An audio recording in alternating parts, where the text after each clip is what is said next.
لڑکیاں کسی کے اشارے پر پھول کی پتیاں سمیٹ کر وہاں سے ہٹ گئی تھی۔ صلاح الدین ایوبی تیزی سے دروازے کے اندر چلا گیا۔ ایک وسیع کمرہ تھا، اس میں ایک لمبی میز رکھی ہوئی تھی جس پر رنگ برنگے پھول بکھرے ہوئے تھے اور ان کے درمیان روسٹ کیے ہوئے بکروں کے بڑے بڑے سالم مرغ اور جانے کیسے کیسے کھانے سجے ہوئے تھے۔ صلاح الدین ایوبی رک گیا اور اپنے نائب سے پوچھا، کیا مصر کا ہر ایک بادشاہ اسی قسم کا کھانا کھاتا ہے؟ نہیں حضور، نائب نے جواب دیا، غریب لوگ تو ایسے کھانے کے خواب بھی نہیں دیکھ سکتے۔ تم سب کس قوم کے فرید ہو؟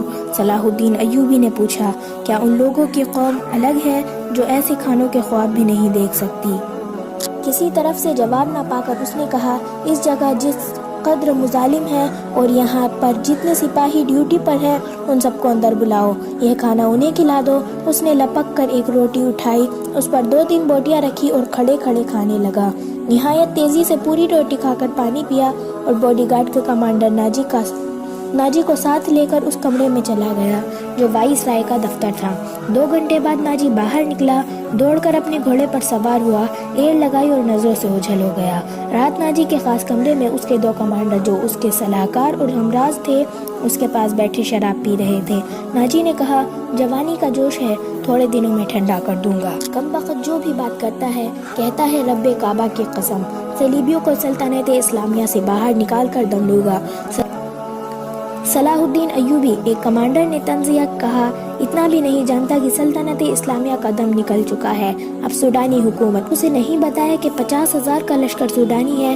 دوسرے کمانڈر نے ناجی سے پوچھا، اور یہ لشکر جسے وہ اپنی فوج سمجھتا ہے صلیبیوں کے خلاف نہیں لڑے گا، تمہارا دماغ ٹھکانے ہیں ادروش؟ ناجی نے کہا، میں اسے یہ یقین دلا آیا ہوں یہ 50,000 سوڈانی شیر اس کے اشارے پر صلیبیوں کے پرخچے اڑا دیں گی۔ لیکن ناجی چپ ہو کر سوچ میں ڈوب گیا۔ لیکن کیا؟ اس نے مجھے حکم دیا کہ مصر کے باشندوں کی ایک فوج تیار کرو۔ ناجی نے کہا، اس نے کہا کہ ایک ہی ملک کی فوج مناسب نہیں ہوتی، وہ مصر کے لوگوں کو بھرتی کر کے ہماری فوج میں شامل کرنا چاہتے ہیں۔ تو آپ نے کیا جواب دیا؟ میں نے کہا کہ آپ کے حکم کی تعمیل ہوگی۔ ناجی نے جواب دیا، مگر میں ایسے کام کی مزاج کا کیسا ہے؟ ادروش نے پوچھا، ضد کا پکا معلوم ہوتا ہے۔ ناجی نے جواب دیا، آپ کی دانش و تجربے کے سامنے تو وہ کچھ بھی نہیں لگتا۔ دوسرے کمانڈر نے کہا، نیا امیر مصر بن کر آیا ہے، اسے اڑے گا، میں یہ نشہ اترنے نہیں دوں گا۔ ناجی نے کہا، اسی نشے میں بدمست کر کے ماروں گا۔ بہت دیر تک یہ تینوں صلاح الدین ایوبی کے خلاف باتیں کرتے رہے اور اس مسئلے پر غور کرتے رہے کہ اگر صلاح الدین ایوبی نے ناجی کی بے تاج بادشاہی کے لیے خطرہ پیدا کر دیا تو وہ کیا کارروائی کریں گے۔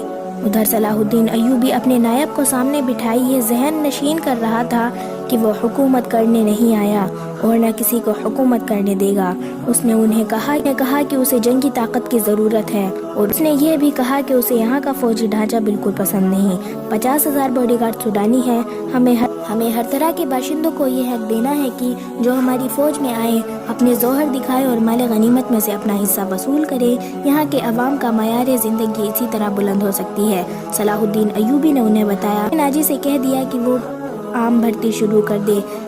کیا آپ کو یقین ہے کہ وہ آپ کے حکم کی تعمیل کرے گا؟ ایک ناظم نے اس سے پوچھا، کیا وہ حکم کی تعمیل سے گریز کرے گا؟ وہ گریز کر سکتا ہے، ناظم نے جواب دیا۔ فوجی امور اسی کے سپرد ہے، وہ کسی سے حکم لیا نہیں کرتا، اپنی منوایا کرتا۔ صلاح الدین ایوبی خاموش رہا جیسے اس پر کچھ اثر نہیں ہوا ہو۔ اس نے سب کو رخصت کر دیا اور صرف علی بن سفیان کو اپنے ساتھ رکھا۔ علی بن سفیان جاسوسی اور جوابی جاسوسی کا ماہر تھا۔ اسے صلاح الدین ایوبی بغداد سے اپنے ساتھ لایا تھا۔ وہ ادھیڑ عمر کا آدمی تھا، اداکاری، چرب زبانی اور بھیس بدلنے میں مہارت رکھتا تھا۔ جنگوں میں اس نے جاسوسی کی تھی اور جاسوسوں کو پکڑا بھی تھا۔ اس کا اپنا گروہ تھا جو آسمان سے تارے بھی توڑ کر لاتا تھا۔ صلاح الدین ایوبی کو جاسوسی کی اہمیت سے واقفیت تھی۔ فن مہارت کے علاوہ علی میں وہی جذبہ تھا جو صلاح الدین ایوبی میں تھا۔ تم نے سنا علی؟ صلاح الدین ایوبی نے کہا، یہ لوگ کہہ گئے ہیں کہ ناجی کسی سے حکم نہیں لیا کرتا، اپنی منوایا کرنا ہے۔ علی نے جواب دیا، ہاں میں نے سن لیا ہے۔ اگر میں چہرے پہچانے میں غلطی نہیں کرتا تو میری رائے میں باڈی گارڈز کا یہ کمانڈر جس کا نام ناجی ہے ناپاک ذہنیت کا انسان ہے۔ اس کے متعلق میں پہلے سے بھی کچھ جانتا ہوں۔ یہ فوج جو ہمارے خزانے سے تنخواہ لیتی ہے دراصل ناجی کی ذاتی فوج ہے۔ اس نے حکومتی حلقے میں ایسی سازشیں کی ہے جنہوں نے انتظامی ڈھانچے کو بے حد کمزور کر دیا ہے۔ آپ کا یہ فیصلہ بالکل بجا ہے۔ فوج میں یہاں کے ہر خطے کے سپاہی ہونے چاہیے۔ میں آپ کو تفصیلی معلومات فراہم۔ مجھے شک ہے کہ سوڈانی فوج ناجی کی وفادار ہے، ہماری نہیں۔ آپ کو اس فوج کی ترتیب اور تنظیم بدلنی پڑے گی یا ناجی کو سبق دوش کرنا پڑے گا۔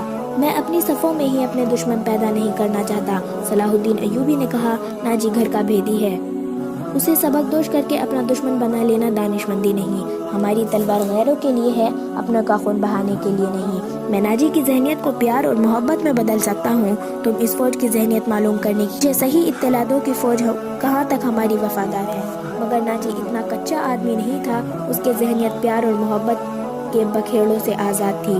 اسے اگر پیار تھا تو اپنے اقتدار اور شیطانیت کے ساتھ تھا، اس لحاظ سے وہ پتھر تھا، مگر جسے اپنے جال میں پھنسانا چاہتا تھا اس کے سامنے موم ہو جاتا تھا۔ اس نے صلاح الدین ایوبی کے ساتھ بھی یہی رویہ اختیار کیا۔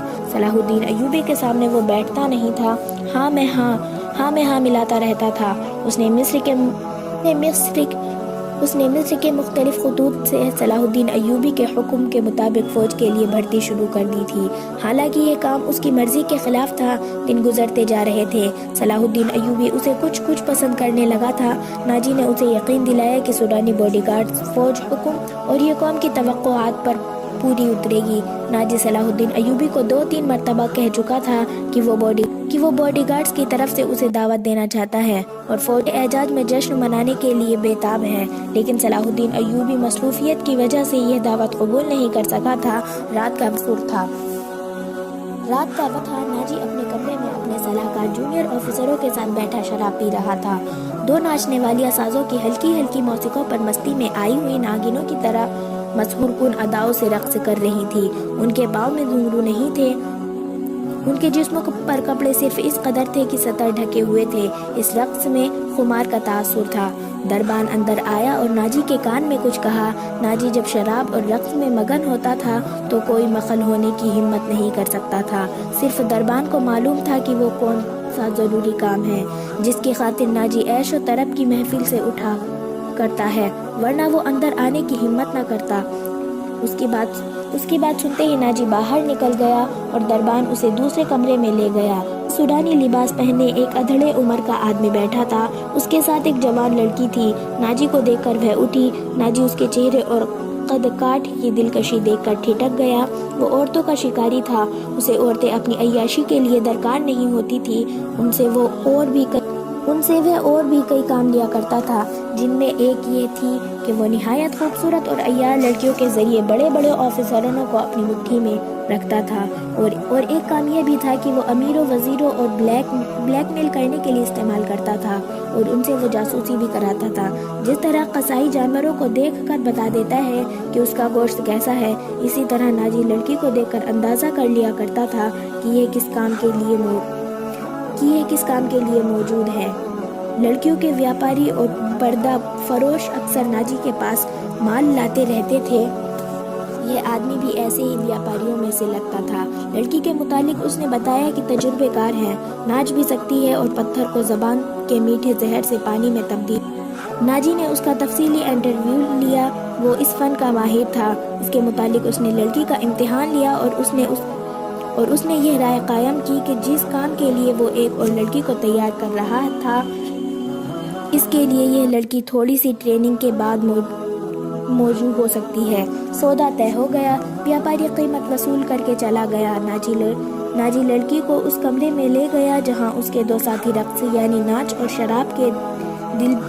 شراب سے دل بہلا رہے تھے۔ لڑکی کو ناچنے کے لیے کہا۔ لڑکی نے جب چوغا اتار کر جسم کو دو ہی بل دیے، اس کے ساتھی تڑپ اٹھے۔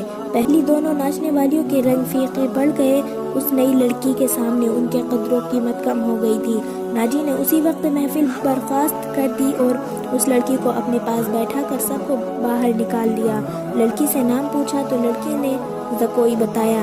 ناجی نے اسے کہا، زکوئی، تمہیں یہاں لانے والے نے بتایا تھا کہ تم پتھر کو پانی میں تبدیل کر سکتی ہو۔ میں تمہارا یہ کمال دیکھنا چاہتا ہوں۔ وہ پتھر کون ہے؟ زکوئی نے پوچھا۔ نیا امیر مصر، ناجی نے جواب دیا، وہ سالار اعظم بھی ہے، صلاح الدین ایوبی۔ زکوئی نے پوچھا، ہاں، صلاح الدین ایوبی۔ ناجی نے